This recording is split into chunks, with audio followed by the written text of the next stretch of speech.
பாரு, நீ ஒண்ணு பண்ண. அங்க மாவுக்கு கீழே நிறைய இலையெல்லாம் கிடக்குது. நீ வந்து அதெல்லாம் கூட்டி வை. லெச்சு சேச்சி வந்து அதை எரிப்பா. ஆமா, நீயேதான். பாரு, நீ காலையில இருந்து சாயங்காலம் வரைக்கும் விளையாடுவல. இது வந்து சின்ன விஷயம். அந்த இலையெல்லாம் பெருக்க வேண்டியது, அதெல்லாம் கூட்ட வேண்டியது. லெச்சு சேச்சி வந்து அதெல்லாம் எரிப்பா. அவ்வளவுதான். அதனால நீ இப்ப என் கூட மாவு கீழே வா. லிச்சு, நீ பண்ணி முடி. பார்த்த முதல் நாளே உன்னை பார்த்த முதல் പോണില്ലേ? അതിന് മുന്നേ മറ്റുള്ളവർക്ക് പണി കൊടുക്കുമ്പോ ആലോചിക്കണം തിരിച്ചു ഒരു പണി കിട്ടുമെന്ന്. ചെല്ലി പോയി ഇല വറക്ക്. കഷ്ടായിരുന്നു, ഏക്കണ്ടായിരുന്നു.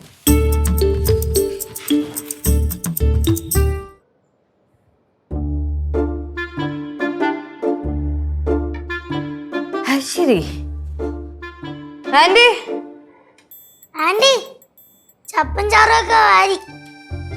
മനുഷ്യന്റെ നടു ഒടിഞ്ഞ ആന്റി ഫുള്ള് അടിച്ചു വാരി തുടച്ചിട്ട് എന്നിട്ടാണ് ഇവളെ സഹായിക്കാൻ വേണ്ടി പോയത്. ഈ പെണ്ണാണെങ്കിൽ ഓരോ പണിയും എടുക്കുന്നില്ല. லிச்சு, அந்த சப்பலை எரிச்சிட்டியா? ഇല്ല, അതിനോട് ആരെങ്കിലും നിക്കട്ടെ. யாரு வந்து நிக்கணும்? நீயே பண்ண வேண்டியதானே.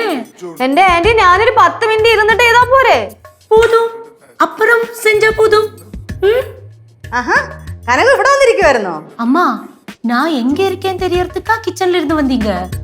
അല്ല, തോരനും മെഴുക്കുവരട്ടിക്കും ഒക്കെ അരിഞ്ഞു വെച്ചു. അതിനുള്ള അരപ്പും തയ്യാറാക്കി വെച്ചിട്ടുണ്ട്. அப்ப சோறு?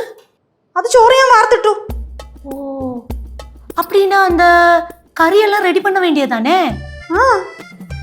கௌரி என்ன பண்றா? ഗൗരി അടുക്കള നിപ്പുണ്ട്. என்ன பண்ணிட்டு இருக்கா? ഫോണിൽ നോക്കിക്കൊണ്ടിരിക്കുന്നു.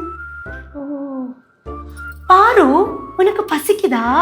പിന്നെ പസിക്കാതെ അത്രയും ജോലി ചെയ്തിട്ട് എത്രയും ജോലി ചെയ്തിട്ട് അവിടെയുള്ള ചപ്പൻ ചാറൊക്കെ വാരിക്കൂട്ടില്ലേ?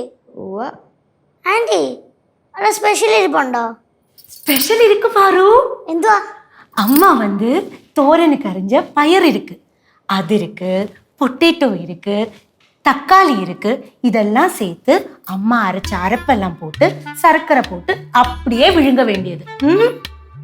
അയ്യേ, கௌரி, கௌரி, എന്തിനൊക്കെ നേരെ വിളിക്കണം? മനുഷ്യർ ചെവിക്കൽ അടിച്ചു പോയല്ലോ.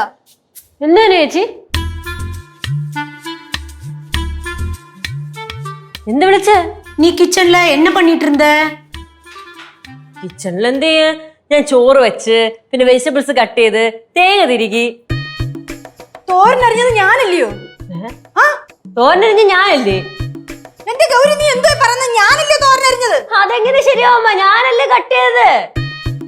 അതെന്താ നിന്നോട് പറഞ്ഞാൽ മനസ്സിലാവത്തില്ല? ഞാനല്ലേ അത് കഴുകിക്കൊണ്ട് വന്നിട്ട് അരിഞ്ഞു വെച്ചത്. അമ്മ എന്തോന്ന്, ചേച്ചിയുടെ ഫ്രണ്ട് വെച്ച് ഞാനല്ലേ അത് കഴുകിയത്, ഞാനല്ലേ കട്ട് ചെയ്ത്. അമ്മ കള്ളം പറയല്ലേ അമ്മ.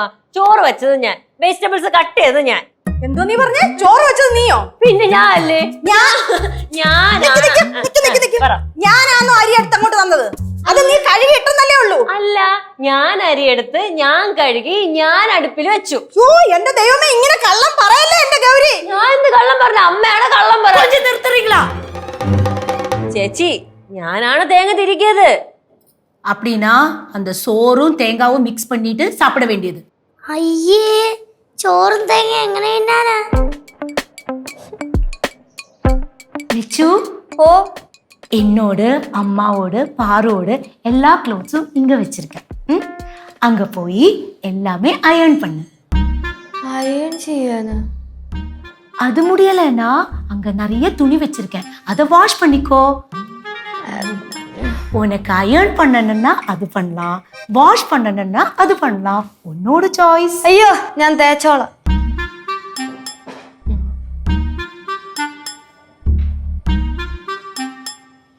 அம்மா, நீங்க என்ன பார்த்துட்டு இருக்கீங்க?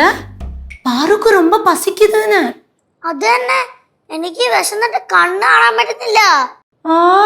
கொஞ்சம் பசியெல்லாம் ஆகலாம், அது உடம்புக்கு ரொம்ப நல்லது. கௌரி, ഓ, ചേച്ചി, ഞാൻ മെഴുക്കുവരട്ടിയും തോരനൊക്കെ ഉണ്ടാക്കിയ ശരിയാവോ? ആവോ അമ്മ? ആവോ? டவுட்டா இருந்ததுன்னா அப்படி ஒன்றும் பண்ண வேண்டாம். தேங்க்யூ. அந்த ரூமுக்குள்ள கொஞ்சம் துணி எல்லாம் இருக்கு, அதெல்லாம் வாஷ் பண்ணிக்கோ. വാഷ് ചെയ്യാനാ? ഇവിടെ ഇരിപ്പുണ്ട് വാ ഞാൻ എടുത്തുതരാം. ചേച്ചി நம்ம மெஷின் கேடு தானே, அதனால நீ அதெல்லாம் எடுத்துட்டு போ. അമ്മായി ഓ എന്റെ കുറച്ച് ഡ്രസ്സും കൂടി ഉണ്ട്, അതും കൂടെ ഒന്ന് കഴുകിട്ടേ. ஆ, அது நீயே பண்ணா போதும், மத்தியானத்துக்கு மேல பண்ணா போதும்.